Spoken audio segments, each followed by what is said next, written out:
Hey everybody, welcome to another episode of Design Recharge. I'm super excited to have Bob and Drew on today. Bob, Ewing, Drew Hill, they're not one person. And they're talking about inch by inch, which I'm super excited, and I hope that you guys will help them out, and because it's a great cause. So thanks guys for being here. Thanks for having us. Yeah, thanks for having us. So give me a little bit of your background. Then we're going to get into inch by inch, but I just want you both to kind of tell everybody, if they don't know about you, a little bit about your background and where your interest for design began. And let's start with you, Drew. All right. So I am a second-generation commercial artist, so you can kind of say it's in my DNA to like design. Excuse me, I grew up around my dad's design studio, so playing with all of his tools and toys kind of got me acquainted with the business pretty early on. And I wound up assuming it as my career and went on to Cincinnati Academy of Design, where it is more of a portfolio school based in advertising. So I walked out of there with a portfolio and went straight into what you'd say traditional advertising. That's where I've been for like the last 15 years. Is that what your dad did? He was a bit of a jack of all trade. He would do a little bit of this, a little bit of that. So his kind of claim to fame was he actually designed some McDonald's Happy Meal boxes for Super Mario 3 back in the day, if that dates us at all. Yeah. So yeah, within the last 5 years, I've just kind of started branching out, thanks to this guy, into a little bit more design territory. I think the field calls for that as well, stepping away from just doing commercials and outdoor boards and stuff like that. And yeah, I've been here at Element 3 working as a senior art director for the last year. All right. Well, what about you, Bob? And how can you tell us about how you and Drew met? Yes. Drew actually he didn't forget to, but I see it on his notes to mention his family. Oh, yes. So you should show that awesome photo real quick before. Yay! Yeah, that's and my the fact crew. that he has twins. Yeah, I created or helped create those. That's so Partially your fault. partially my fault, yes. But that's Preston and California, our twins. Whitney and I were happy parents of 4-year-olds now. So when I'm not creating, that's what I'm up to, is right there, trying to take awesome family photos. So how old are they now? They just turned 4. So handful. Yeah, you can say that. Hands full. That's right. Right. So Bob, what about you? Give us a little bit about your background. Middle class, raised in a small town. My mom was a school teacher at my high school for like 26 years. My dad drove a cement mixer for 36 years, plus farmed. He still farms small, a little bit, and then went to a small high school, which is where me and Drew kind of connected, attending the same high school. I also was heavily involved in like arts. Always loved drawing and like exploring. It's kind of nice growing up in a rural area because I could just kind of go out and ride my bike or climb a tree or do whatever I wanted to try and keep myself out of trouble. But always drawing. Somewhere in high school, I kind of fell in love with drafting. So I kind of got into this architecture mode and thought that's what I wanted to be when I grew up. Grew up, if that's a term. But so I actually got accepted to the same commercial art school that Drew went to in Cincinnati. Actually went there and visited. Was gonna go there, but then shortly after that, got accepted to Ball State for architecture, and their renowned architecture program. And I lasted about 3.5 years before I quit. Probably not the best solution the way I went about it, but just kind of decided it's kind of too immature to be in school at the time, and I did some commercial electrical work for the concrete company that my dad drove a truck for. Basically, he was like, "Okay, if you're not in school, you're going to work." So I did that for a couple years. Got sick of the cold because we worked a lot outside. Moved to Florida for a year, just north of Daytona, where I did window and door installation with my brother and some trim carpentry work. That's when me and my wife met. Not met. That's when we started dating. I actually known her she went to the same high school as me too, as I did as well. So I grew up knowing her always. We were close, really good friends. Of course, we didn't start dating until I lived 900 miles away. So we dated long distance for 6 months before I was like, okay, I can't take this anymore. Like, something has to give. Ultimately, we decided to move back to Indiana, so she didn't have to like give up, her family and friends and all that. And then I had like a random job doing window door installation here, and decided that I needed to do something else, and kind of figured out that what I loved about architecture was the actual design part of it. So I went to a small community college for visual communication, and I got a 2-year technical degree, so I have an associate's degree in that, basically where I just learned about design and whatnot. And then I worked for a digital printer, and then, yes, I worked for a digital printer for a couple years, which was awesome, good experience. And then Drew actually got me my first job at the agency that we worked at before here. And then, yeah, currently designer at, or art director for Element 3. When me and Drew left that, we were kind of a package deal. I don't know if that will continue on, but that's how it goes for now. So like that, we both kind of jumped ship over to Element 3. It's been fantastic. And yeah, and then family. Talk about like marrying up. I definitely married up. Awesome, amazing wife who's super supportive and puts up with living with a creative, and then a 3-year-old daughter and a 7-month-old son. So they're fantastic. So all right, so give us so you both went to the same high school, and I'm going to show a picture. It is not hard to see who Bob is because he looks the exact same. Yeah, so Drew and I met in school, in art class, actually. That's where we kind of, like, our relationship kind of started. Yeah, that was at like a Christian, Ichthus. It's called Ichthus. It's like a Christian camp music festival. Basically, where it always rained or was really hot, and it was always like in August or something. So I think it's actually raining in that photo.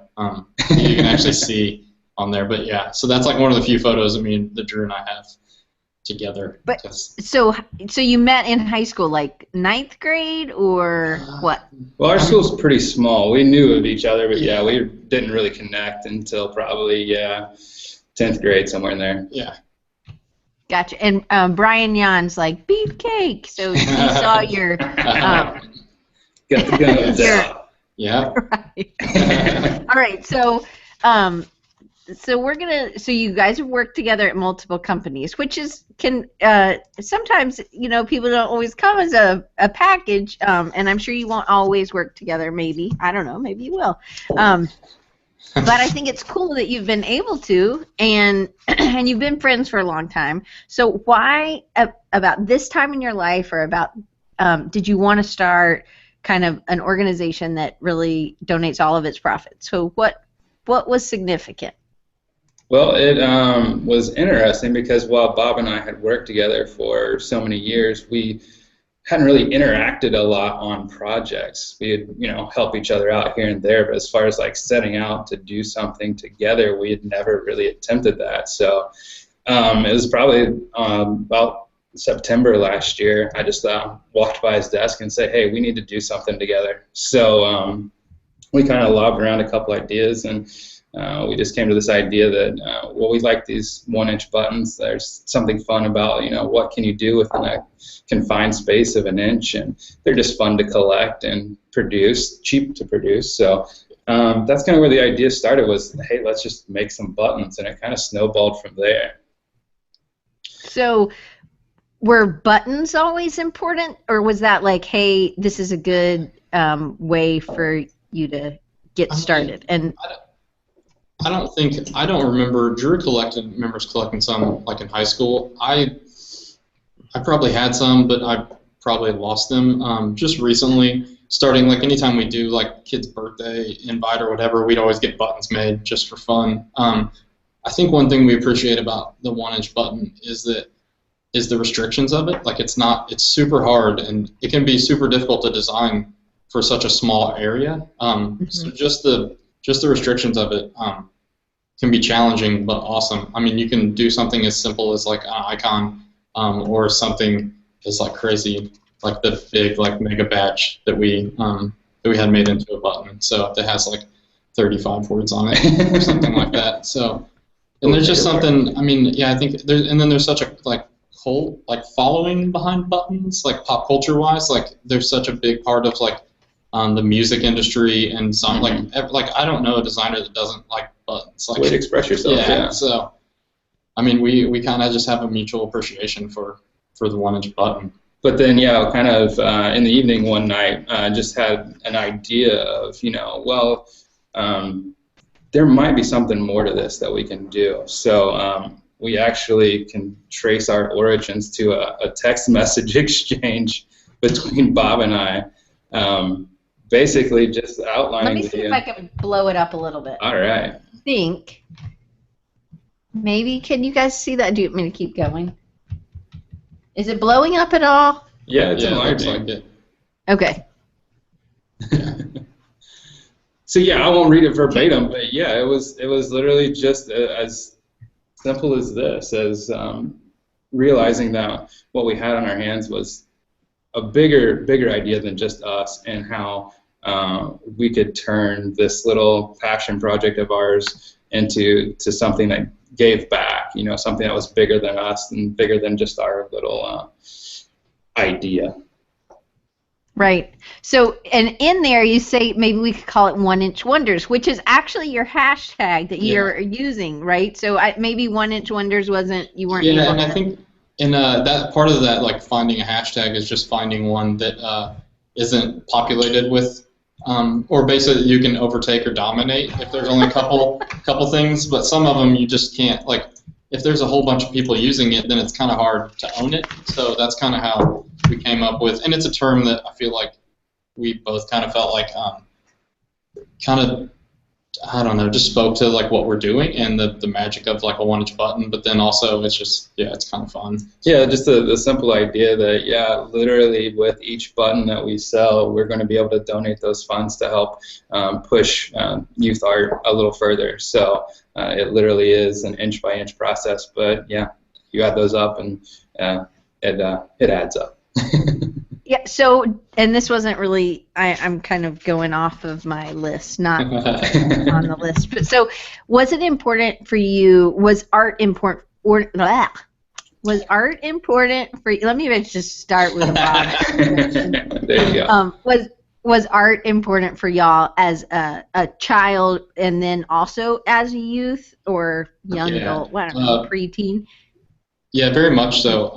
I even had like I think some of the like chalk like paintings and like stuff I did as a kid are still hanging like in the hallway at my parents' house, like in the original frames that I did them, that they got framed in.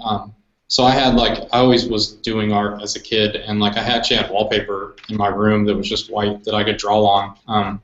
So I could draw like actually on the walls in my room, and then I guess looking back, I didn't realize how important it was. Like I probably didn't understand how important it was, obviously, now. Like, but it's easy to look back and say, it was important to us. It definitely kind of developed us. Yeah. For me, I mean, it was part of the household. My dad's drafting table and markers. I mean, that was just life. So for me, it was second nature. But I think as we've grown older and kind of come to know what's going on in the world today, and then with us having families of our own, we're kind of see the need and see where we can help out to further the future, essentially.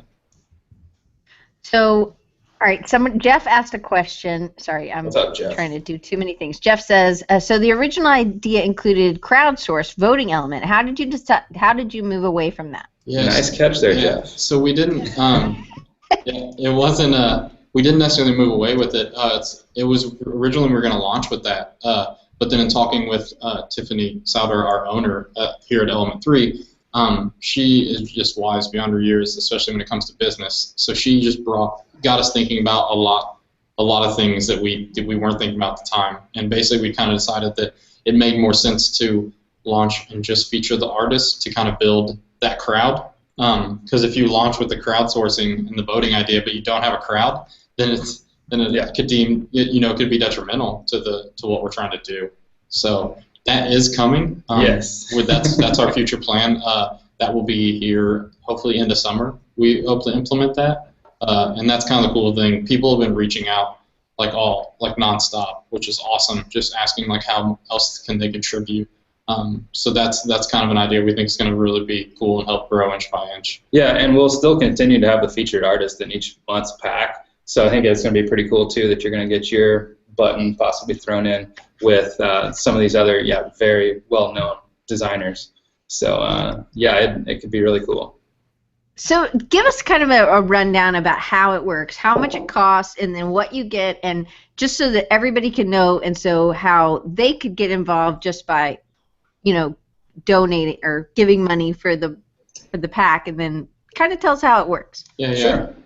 That's a good idea because we get a lot of questions about that, and I think you think you're clear with stuff, but it's just the nature of it.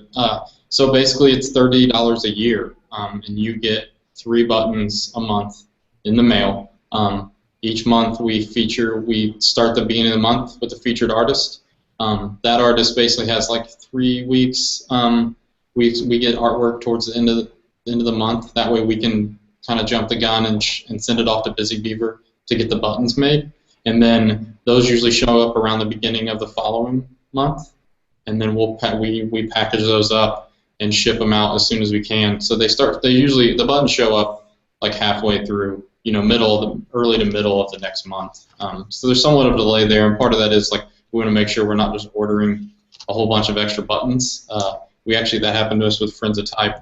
We ordered the buttons early, and then we had like 30 people sign up the last day. So we didn't. Not complaining. Not a bad thing. So we had to like reorder the buttons.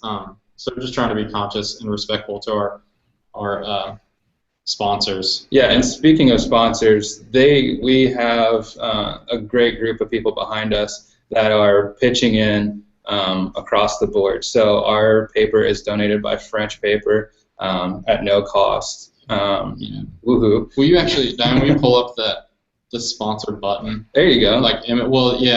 So there's an image too of like the letterpress buttons. I think it was like further in the further down the row of images that we sent over. Oh, that's not what you wanted me to pull up. We're always happy for you to show the buttons. Yes. Okay, I have to click. Let's see. Is this one? They're tiny when I'm looking.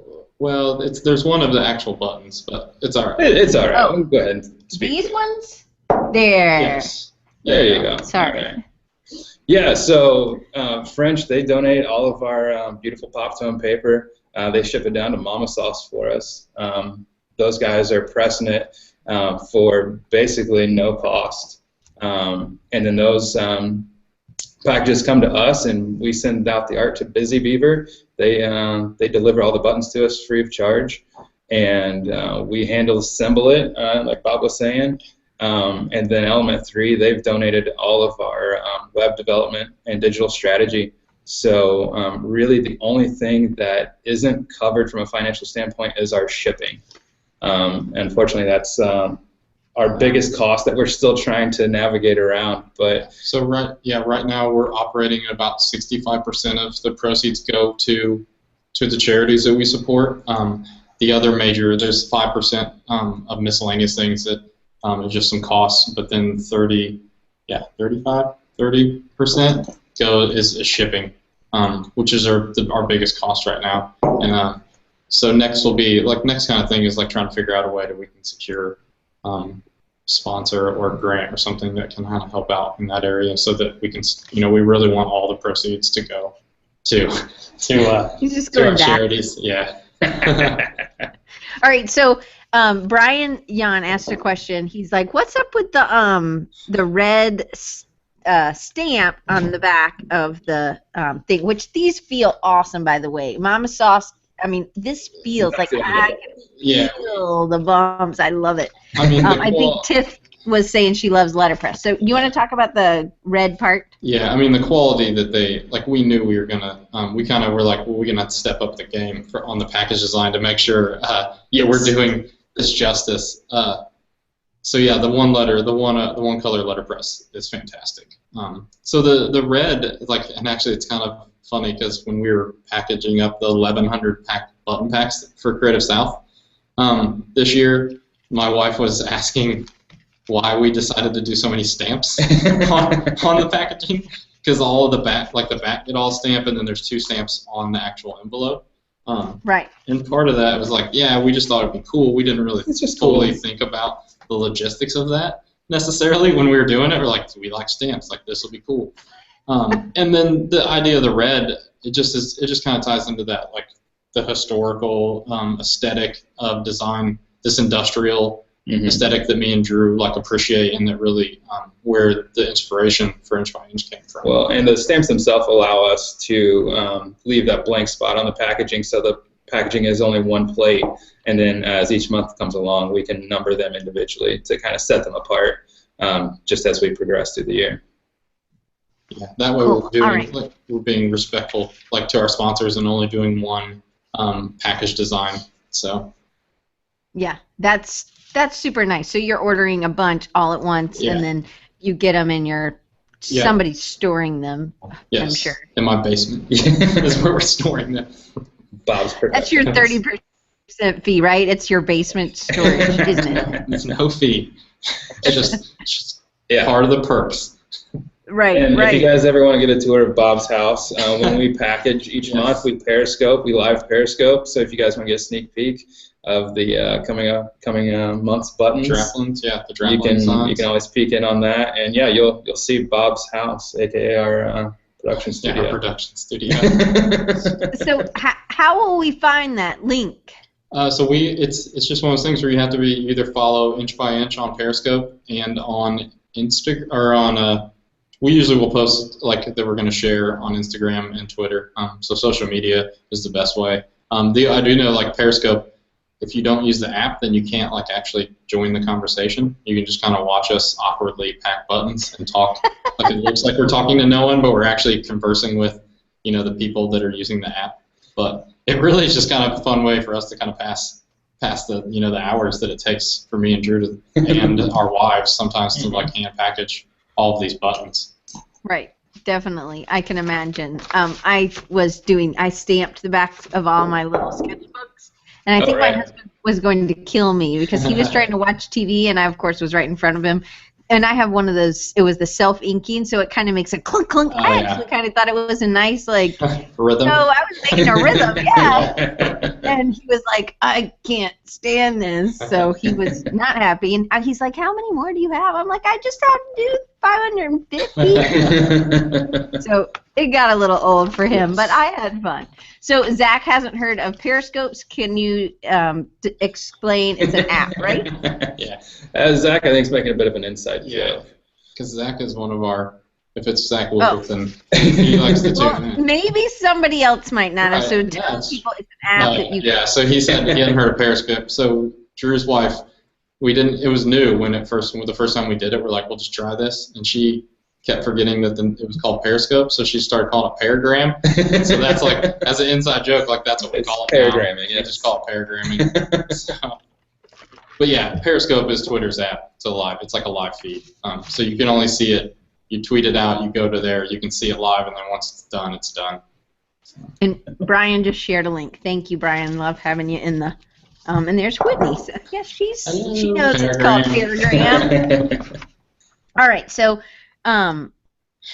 you kind of have told us a little bit about what where it kind of came from the beginning, from the text message, and you took us through it. So every month, do you do all of the packaging in one day? Do you does somebody carry all these boxes of things to the mailbox, or are you taking it to the post office, or does your mail person hate you? Yes, we figure out something new every time when it comes to shipping them. Yes. But yes, historically, yes, we have done it all in one night.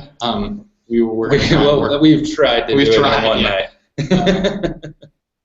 We will be working ahead a little bit because there's some things that we can do to make sure we're being, like, efficient and not trying to cram, not basically working from 9 until 3:30 in the morning in the one night that we're doing it. So, but Do you have like a goal to have all of them out by a certain day, or is it kind of flexible? And tell people how many months you've been doing it and things like that.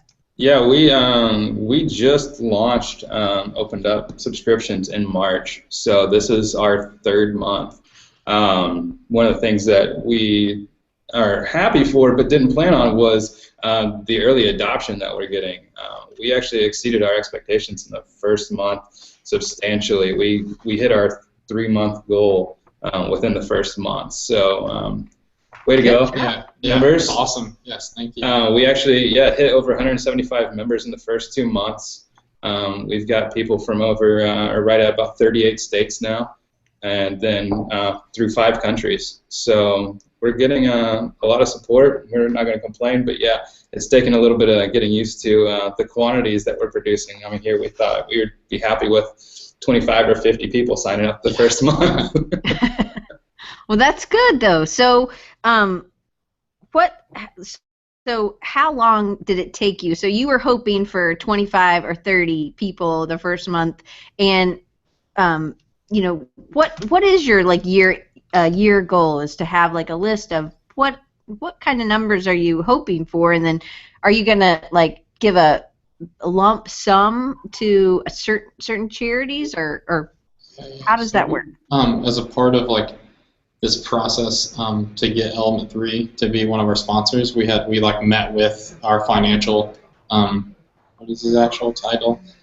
CFO, and like he taught us about pro formas and forecasting, so we had to go through all that, and it just learned a lot about the business side. So our goal for the end of the year is 1,000 subscribers, which at that point we have a lot of things to figure out if we hit that number. But I mean, we want it, like, what's the point of a goal if it's not lofty? Right.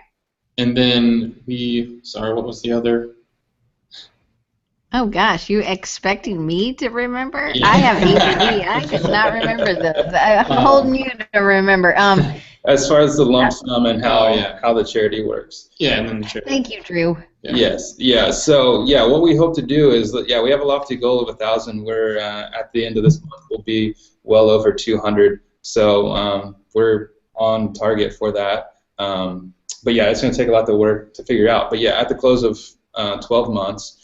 We will split up our proceeds 50-50. We are contributing to 2 charities, one here locally in Indianapolis called Art with a Heart, and another one out of Chicago named 826 Shy.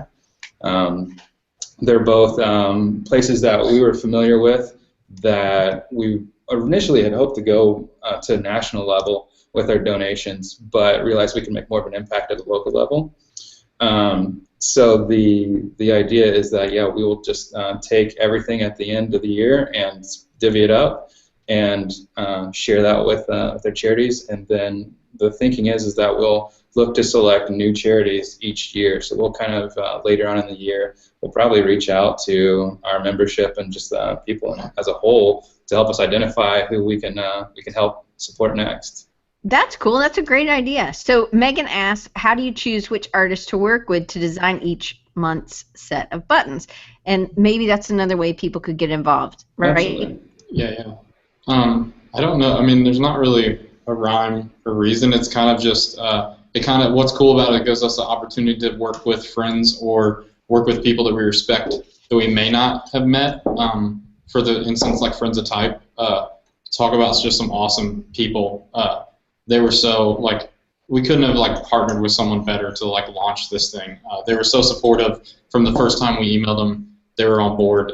They shared the crap out of it all over the place and still are. So there's no rhyme or reason. We have tried to cultivate a nice mix, at least early going. Friends of Type, definitely typography based. Last month was Sam Larson, very illustrative based. And then with Draplin coming up this month, very design focus. So we hope to vary up the offerings each month. So if there's any rhyme or reason, it's just to give a nice varied offering to our members. And these buttons aren't really available. I mean, they're not going to the artist and then they're able to dispense them. It's really, if they want it, this is kind of a collectible thing, correct? Yeah. So we'll send, for the featured artists, we'll get a handful of packs of their buttons, and then they also we give them a membership for like the year, just as like a small way that we can try and say thank you for them donating all their artwork and their time to our cause. So it's just kind of something that we that way they get more than just their buttons out of it. But yeah, you can't buy them anywhere. I mean, you just have to sign up to be a member. And if you miss, we've gotten that question a lot, like, hey, I missed so and so's month. Is there any way to get them? We're like, no. The way we're set up is that we only order so many buttons. They're limited edition. You have to sign up in the month in order to get that artist's buttons. When they're gone, they're gone. Well, Jason Karn said he would be happy to volunteer. Awesome. You're on the list. Yes. And Russ Pate as well. All right. Jason also has something that's similar. Lettering Library does something where you sign up, and then he's, if you don't, you can't go. It's not like, hey, I want in March. I mean, he does able to buy, and that may be something in the future if you have extra packs left over or extra things. Then, not that you have a ton, but that would be extra money you could charge a little bit more of a. You should mention that. So that's a nice segue. Cool. So we have, great, as a part of Phase 2, which also includes the community aspect, which we kind of spoke to a little bit earlier, where anyone and everyone will be able to submit a button design, and that you'll be able to vote, and the top vote getters will get their button produced along with the featured artist. We're going to be opening a store as well, where you can buy some T-shirts, some posters, just other ways that we can partner with other companies and other organizations to help raise more money. And like, if you're a designer and you love buttons, like, you definitely love T-shirts and posters too. And then part of that is, like, we do have like a small, like a little bit of overage from each month, so we'll sell those. You'll be able to buy those packs individually in the store. So if you wanted Frenzotype, but those will be limited. Those are obviously limited too to whatever we have left over from the orders. So, T-shirts? What do you mean T-shirts, Bob? Can you show me something? Oh yeah, I mean, if you saw the T-shirt at whoa, I think we were wearing when we had them. It's superhero. Giant, bright yellow, like everything, and that, like Lenny, our friend Lenny in Raleigh, he printed those up for us. They're originally just for like sponsors, and then for us to wear to kind of promote, and then it was a thank you for our sponsors for sponsoring us. And but then I think we kind of realized that the advantages of offering those up to our members. Yeah, I think that's an awesome idea. So a couple other questions. I always like to get the questions from the chat. Jason Craig also says he wants to do a dinosaur button. And Dan said, Bob, you told me at Creative South you're sourcing the buttons from a company in Chicago. Any reason why you're having someone else produce them and not buying a button press for about $300 and doing it yourself? Yeah, because it's a load of work already, and I think our wives would be like not very happy if we added one more thing to that. And plus, it's just awesome to partner with. I mean, as soon as we reached out to Busy Beaver, they were like, "Yes, this is something we've thought about. We just didn't want to handle. Like, we didn't know how to handle it." They're like, "If you're going to handle all the logistics of it, then we're in. We'll give you your buttons." So it's just cool to work with other people, and that's what they do. Like, they crank them out a lot faster than we can, for sure. Right. And it's another way to help get our name out there. They're really good on social media and help promote us as well. That's awesome. Yeah, so Tiff says pressing buttons yourself is exhausting. So although it might help your arm muscles, but it might hurt your relationship. So so Bob, you've done side projects, and I'm sure Drew has as well. But this one is this is a side project, but it's also a passion project. Can you talk a little bit about that? Yeah, I mean, so it is a passion project in the sense that we don't make any money from this. It's something that we're passionate about. We love buttons, and we love supporting youth art education. That's so important to me and Drew. And like Drew kind of touched on, just thinking we have families now, so we look more into the future, and think about things farther down the line than we probably did, when we were single or without kids. And just thinking about how we can affect change and make sure that we're doing the best thing we can to be advocates for art. That was a huge part of our our childhood. And then it's different than a personal project. Like it's a lot different than like the lettering project I did because like I was the only one that was accountable. Now where this like people are expecting stuff from us, so I mean we're accountable in a much bigger way because people are paying money for an actual product. And then I mean I think that's that. I mean you have anything to add? No, that's it. Yeah, So, that's passion right there. I mean, it's passion because it basically takes a lot of time to pack all these up, and we're doing that by hand each month. We're not like paying anyone to do it. We're doing it ourselves because we're passionate about this idea and the cause. Yeah, well, we put our blood, sweat, and tears into it. We try not to get any on the buttons. Yes. Well, at least they're coded, so they will. Yes. If you do cry on them, the packaging, I mean, it will run, but at There's least been no crying and only a little bit of bleeding. So. that's good to know. Okay, so you guys have used a lot of relationships that you've built over the years, and I kind of think that it's important, especially somebody who's thinking about doing something like this, or maybe they're just getting started in the industry, in the design industry, and I think that building relationships is really important. So can you talk a little bit about the relationships that you've built with other designers as well as these companies throughout the years? And then I'll ask you the rest of the questions because we can't keep up with our multiple questions at a time. Well, between the two of us, Bob is the relationship guru. We actually have a personality test that we take here, and Bob and I are like polar opposites. So I've learned a few things from Bob just about as far as being able to reach out to people, how they're not so unapproachable as you might think, especially in today's marketplace with social media. I mean, everybody is reachable, and Bob can tell you some stories about how we got to know Brian and Nick from Mama Sauce. Yeah, I mean, really, it was just. It's kind of funny. There's a couple stories here. It's just me being like, it started off just me being a fanboy, basically, like loving French paper, and then starting a dialogue with Brian. That's really where this all kind of started, with Brian French and French paper, and then that led to me and Drew making a trip up to Niles, Michigan, which is just a couple hours away from us, to touring the factory, and then it's just I mean you can't understate the importance of like having real relationships with people, and whether those are like they start online and putting the time into or taking the time to make those valuable for each side, and then then you have places like Creative South where you get to go and visit and meet those people. That's where I met Nick Sombrado from Mama Sauce last year. Yeah. And then the funny thing about that is that like they came to Indy, him and Brian came to Indy for the that's Nick Slater, who we also just met this year. But they came to Indy to do the inaugural Print Matters tour, and I basically got to help on that because Nick, when I met Nick at Creative South last year, he was telling me about it, and I was like, I would love to help out. And he's like, cool, let's make it happen. So part of that is like some of the dialogue that we had already kind of started. Nick obviously had some idea of what kind of art or designer I was, otherwise he wouldn't agree to just some random guy. But then the funny thing is, at the actual event, he told a story how he kind of marks people like these hyper fans because he's like he's a super popular guy if you guys know him. He's pretty. And he's good looking. But so he like kind of marked me as like he's like you gotta watch out for these people.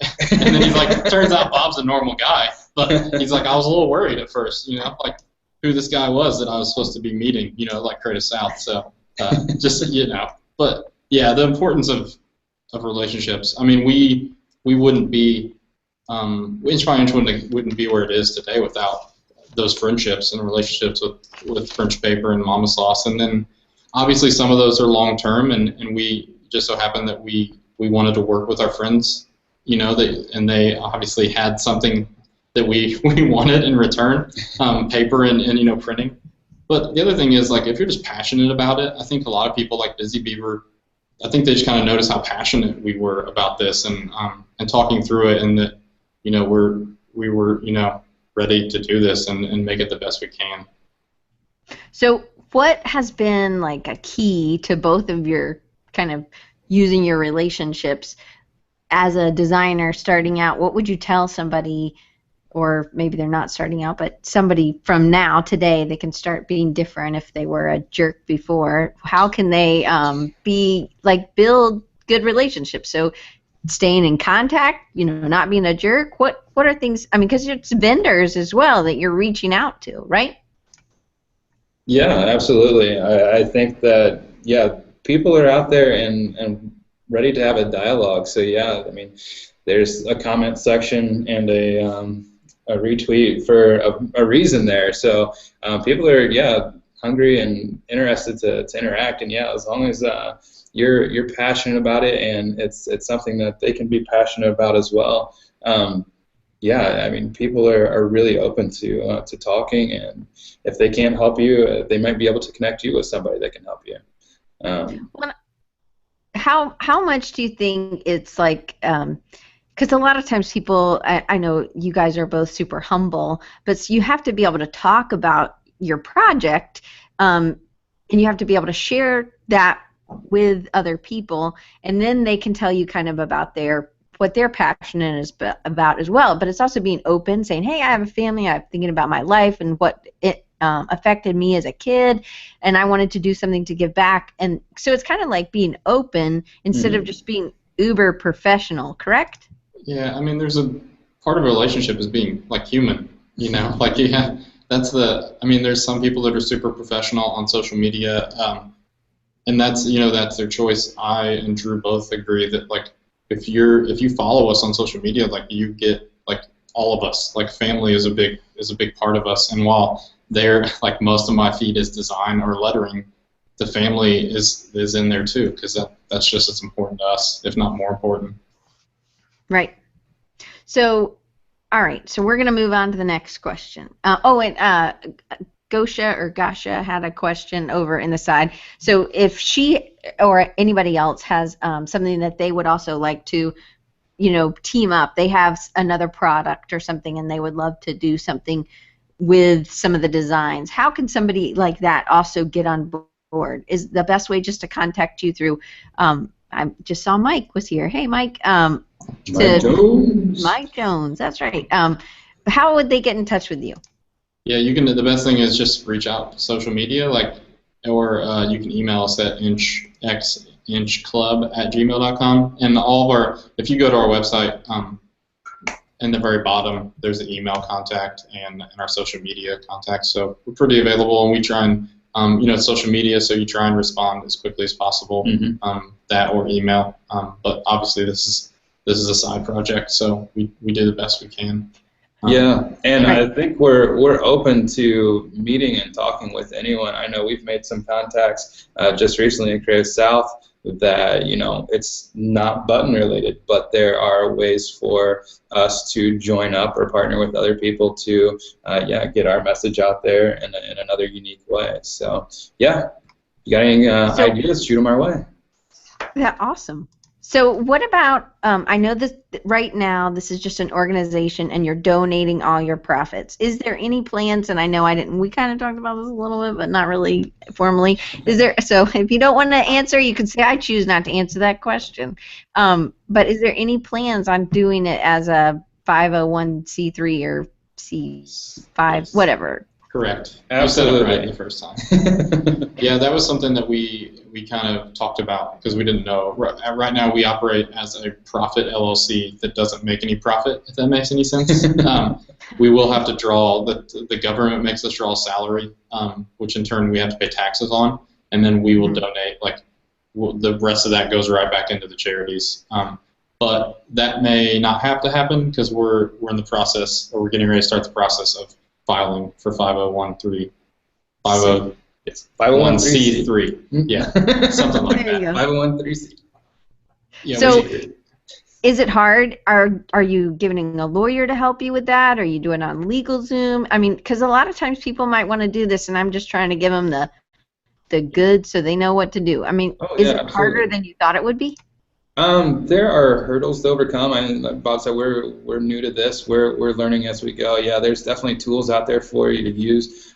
We've been and we've had a great resource here at Element 3 that has run on several boards. So he's given us some help, And then one of our partners with our charities, Heart with a Heart, is going to help us contact some people as well. So yeah, there's formalities with getting a lawyer, an accountant, starting a board. So yeah, there's some legalistic hurdles, but that's our plan. It's always harder than what it seems. That's Did why. You go ahead. I was just saying. I mean, when me and Drew, when we started this, when it came this little idea, and we're like, let's do a button club. Let's give the money to charity. Like, we've learned like so much about stuff that we, business and like just everything. Stamps, I mean, stamp. Yeah, I mean everything.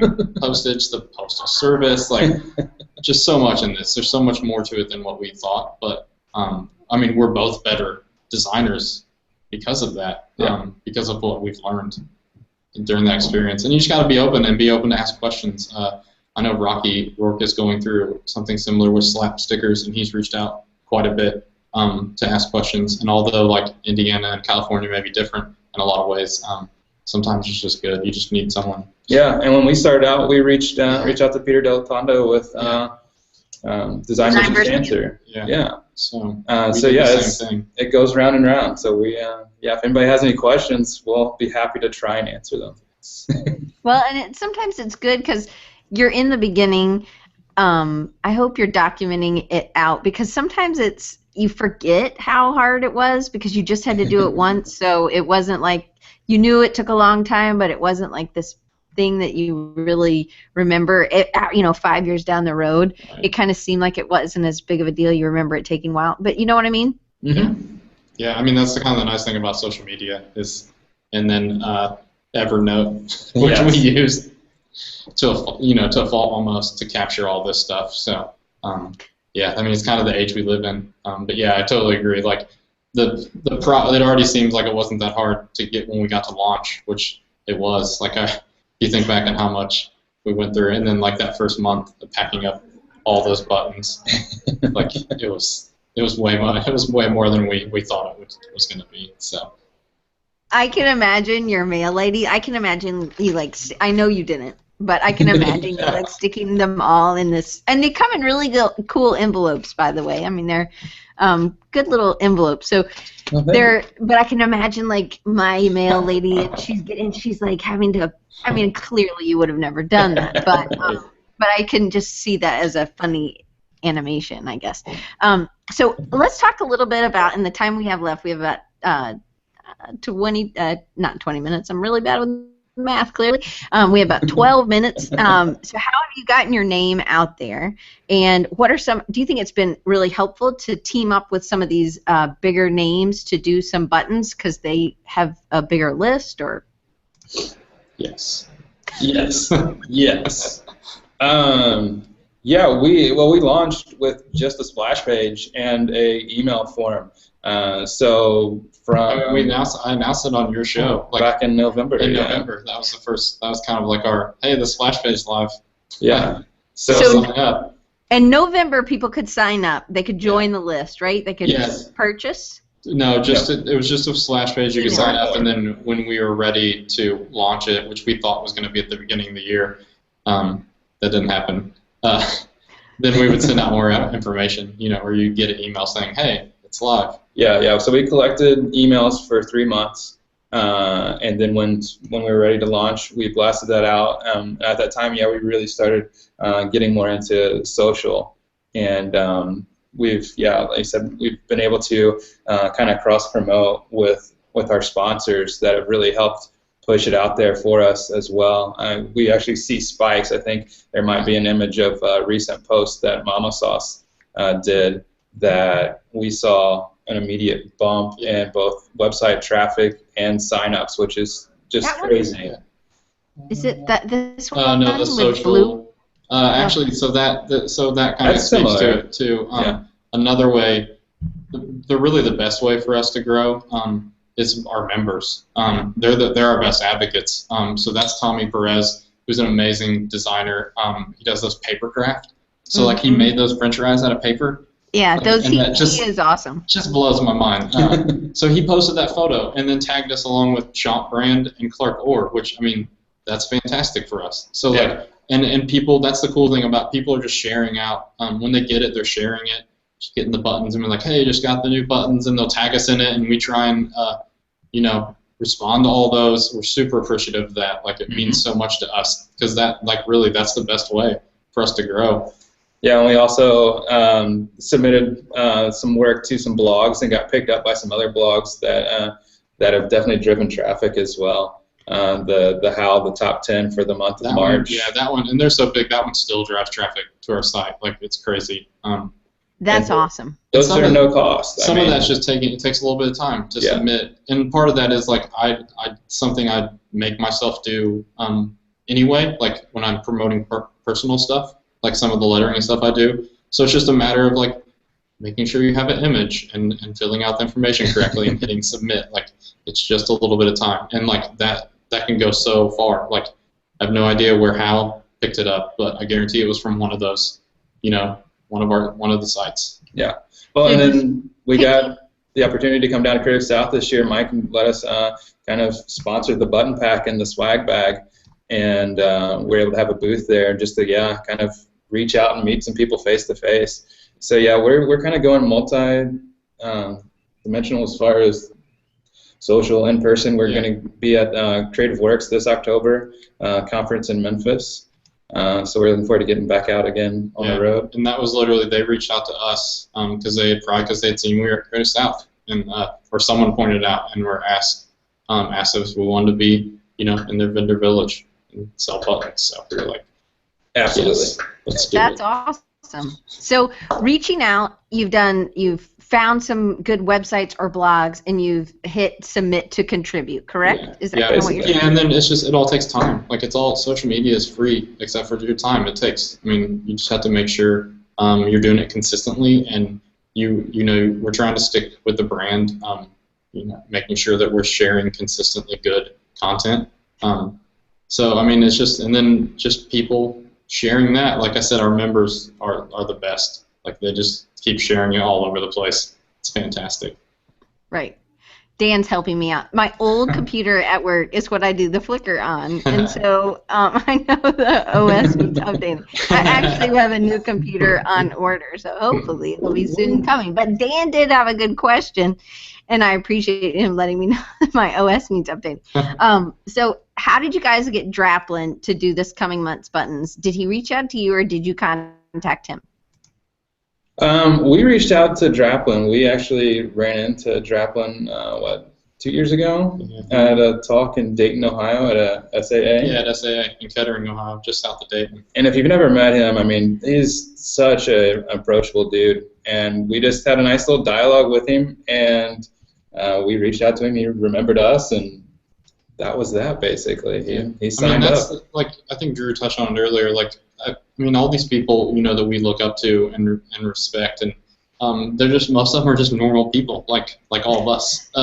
So you just reach out, you email, like, probably not going to get back to you right away because we don't email very often. But they will, like, they'll get, if they're interested, they'll get back with you, and if they don't, you just move on. So he just happened to get back with us, and it was all about it. So. Well, and I also think it's about maybe they're not interested right now. They just need a reminder. So don't leave them completely off their radar. If they didn't respond or something, just grow your list, get your stuff out there a little bit more. Increase your portfolio, and then contact them again. And I think that's a good kind of. Not every month maybe, but like once every 3 months or once every 6 months. I think that's a good way to kind of keep in their radar that you're still doing it, and it's not just like this. Like, have you ever tried to learn an instrument and you were like, I'm really gonna do it, and then the next month you're like, I'm not really learning that anymore. It hurts my fingers or something. So, Brian also asked a question: how long did the planning take before you launched? Because this is where I think. You didn't think it was going to take as much time, and then it took a lot longer than you thought. Well, and I think it did. And part of that was just like us announcing it, and then it was real. Like, after announcing it on the show, or me and Drew were like, okay, it's real. Like, now we have to make sure this happens in some sort of timely manner, which it did. It just took it just took a little longer than what we anticipated. Yeah, we initially thought it would be something that, with a little help from some friends, we would be able to do. And again, yeah, we had tempered expectations with our launch, so it wasn't too concerning. 20 people. I mean, we can make that happen. But yeah, once we did announce it, we were challenged by Tiffany, as Bob referenced, Element 3's owner, to step back and really assess this as a business. That I guess she, before us, saw the potential. I think our wives saw the potential too, and we just turned a deaf ear. Yes.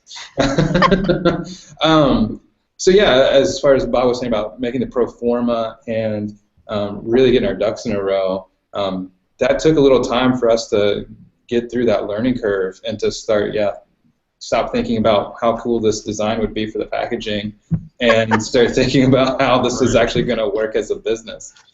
Well, and I think that's the hard part for some designers who are running their business. It's that marketing side. It's like, oh, this is a cool design, and they get so stuck in just doing the fun, cool designs that there is that whole other marketing side. So it's really good that both of you are kind of different opposites, I guess, because you can still do great design, but then maybe one of you is really better about organizing and one of you is better about doing something. Or maybe neither of you are going to organize. I don't know. I think it's really the benefit of working for like a full-service ad agency. Like we have a full in-house dev team. We have a full digital strategy team. So like just being able to reach out, just ask them questions and then get their input. Like that's what I'm saying. Like it makes us better designers because we're learning more about that process. Like those are things that we should, we don't need to know necessarily, but we need to know like what makes a good email. Like don't send an email with no links in it. Like because we've done that. Like live and learn. Like we sent an email out like the second month like with no links to anything. So people just opened it and couldn't. And people actually responded and were like, hey, just so you know, there's no link in this. And they're like, yes, we figured it out. Apparently you can't unsend emails. Figure that out too. But, I think I was one of the people. I'm like, Bob, there wasn't a link. You should really put a link here. So people, I was already a member, but I was like, you should really link so it's easier. You're like, yeah, I know. We immediately fixed the template to have multiple links in it. But Brian, to answer your question directly, it took us 4 months from our announcement to launch, and really the planning took about 2 months, and then the actual site work and contacting artists and getting art delivered with the back 2 months to get things off the ground. I love how Drew remembers what we're talking about, and it's awesome. A good team, right? Drew, you should be my co-host for everything because I can't remember. He'll just go to all the other people and share earbuds, and it'll be great. I'm just playing. Perfect. I'm down. Around. Yeah, let's do it. Me and Bob have a different attention span, I guess, than lack thereof of attention span. Yeah. My memory is horrible. Like it drives my wife absolutely insane. But it's just not that great. I don't know what to do about it. I just need to play more memory games with my daughter. Notes on hand. Yeah. Oh, I write. Like I put X's on my hand all the time because if I see it, it reminds me to do something. So. Oh, I'm past the X. I actually have to write what I'm supposed to be doing on there. Yesterday it was full, and I actually had crossed through the ones that I had done. So I'm sure my mom's really proud of me. A 42-year-old still writing all over her hand, but that's okay. So we only have a minute left, or a little bit more if people stay around. But I want to just tell people how they can get involved. One, Maxine asked, how does becoming a member add you to this mailing list? Is there some place I can join the email list? How do you do it? So walk people through that step. Or not. So, yes, Maxine, you will be automatically added to our mailing list. That's one thing that we've identified in our site that we need to create a follow-up email just kind of describing that you have been signed up and that you will be receiving correspondence from us. But yeah, right now it's pretty simple. You go to inchbyinch.org or inchxinch.org and fill out your information. Make sure to hit submit, or else you'll just sign up a form that will not get you buttons. Yes. We've had a couple people fall into that trap. Some people come and fill the form out 10 times and never pay. So yeah, you go there, fill out the form, you hit become a member or pay your dues, and it takes you to PayPal, and that's the way we're handling. PayPal's awesome; it's super secure. Everyone uses it, so that's the way we handle it. So like, there's a little bit of a process. It's not like an e-commerce site per se, but it's as simple as that. Yeah, and we hope to, as we talked about with the store, to kind of, and the communities, to build the site out to be a little bit more robust. We are going to kind of have tiers of emails that people can sign up for if they just want to follow along, so that way they can still stay informed with what's going on, but not.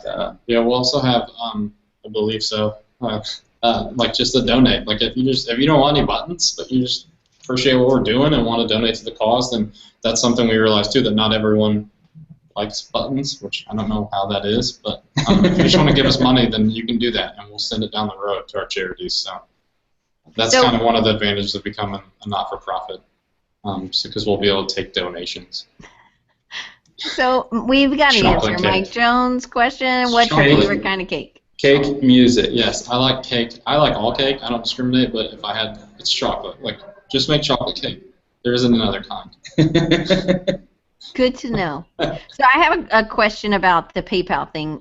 Do you have, because I love PayPal as well, but did you have to have a bank account for Inch by Inch before you were able to do the PayPal thing? Yeah. So we have a bank account in the company's name, debit cards. It's all linked and set up together, so you can get verified, and it's super secure that way. So it's just part of becoming, part of running a business or becoming a business. Legitimatizing everything. Right. Well, I know we didn't get to cover everything, but what do you think is next? Where do you want to see it go? I think that's, like Drew said, we're going to lean heavily. We have some ideas, obviously, with Phase 2 with the community aspect of things. We think that's going to be huge for us. Just getting more people involved, it's going to drive more traffic there. It gives you a reason to go back to the site often, to vote. Like, I mean, it's like this month's Draplin. Like, how cool would it be to have your button, like a design you did, like with Draplin? Like, that's awesome. I would like that. Like, I will probably be submitting button designs. Yeah. So I think. So that's going to be huge for us, the Phase 2 and the store. But I think after that, we're open. Like, I think we realize that there's a lot of ways to grow this, and we don't, we're open to having discussions to figure out what those are. And we also hope to get a little bit more involved with the charities that we're supporting and sharing that with the community. We're actually going to a showcase this weekend for Art with the Heart here in Indianapolis. Just to support the kids, and we'll probably once the new school year starts, we'll probably be down there helping in some fashion, and we plan on going up and doing the same for 826 Shy. Cool, that's awesome. Well, I am super excited. Is there anything else you want? Because I'm gonna share your links again with the links for Inch by Inch, Instagram, and Twitter, and then also the charities that you're working with this year. Do you think you'll work with those same charities next year since it's your first year?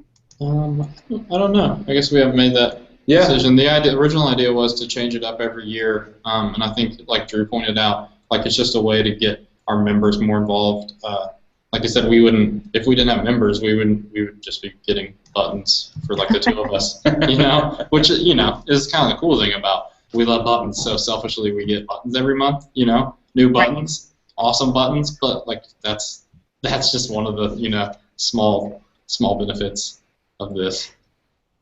So let's go over your sponsors. Element 3 is where y'all work, and they do all your web hosting and then you go ahead and tell us. The Element 3, the support they've given us is beyond, like, it's kind of blown us away.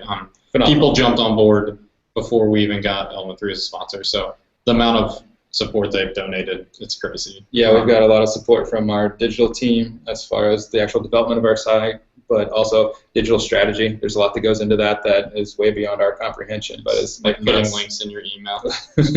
Yeah. But then also from a business, they're kind of our business advisors too, which is helpful. Sure. And then Busy Beaver, awesome. They make buttons, they're the best in Chicago.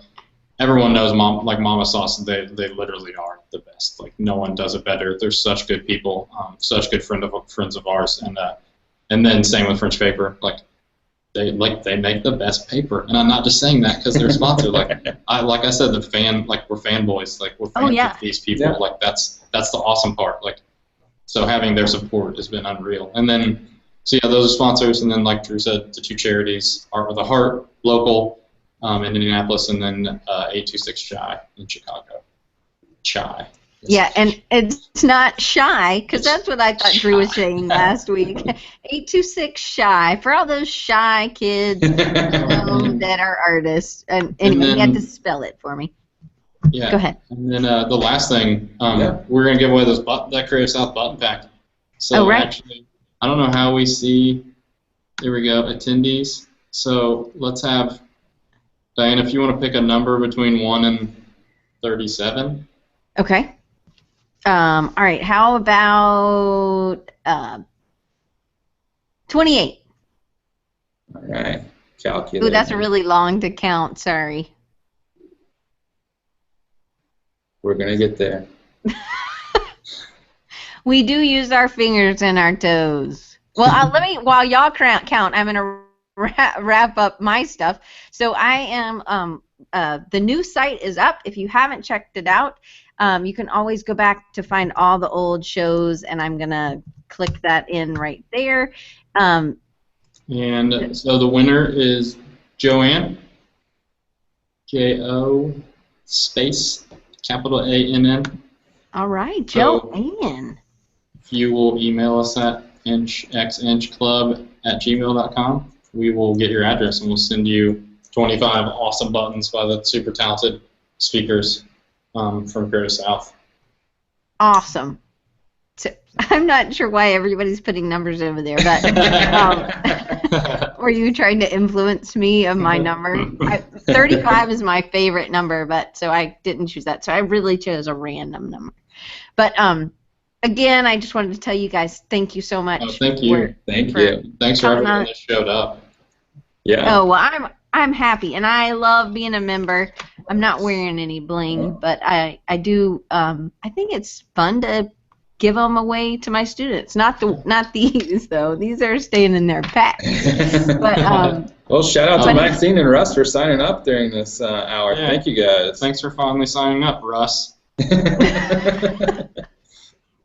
Well, and just so you guys know, you can always go to rechargingyou.com. Now there's a sign up. You can sign up to be on the Design Recharge list. And I'm going to be sending out something next week. I am launching Finding Your Superpower. So I will tell y'all more about that probably on Friday or Saturday of this week. And watch your inbox for it, and I'll do a special little webinar in the next couple weeks about that. So awesome. yeah, and it really does take a lot longer than you think. So it's crazy how long stuff takes. But thank you guys all that are in the chat, and thanks for hollering out and saying stuff. I know Matt, you didn't say much, but it's always nice to know. Sorry, just harassing Russ.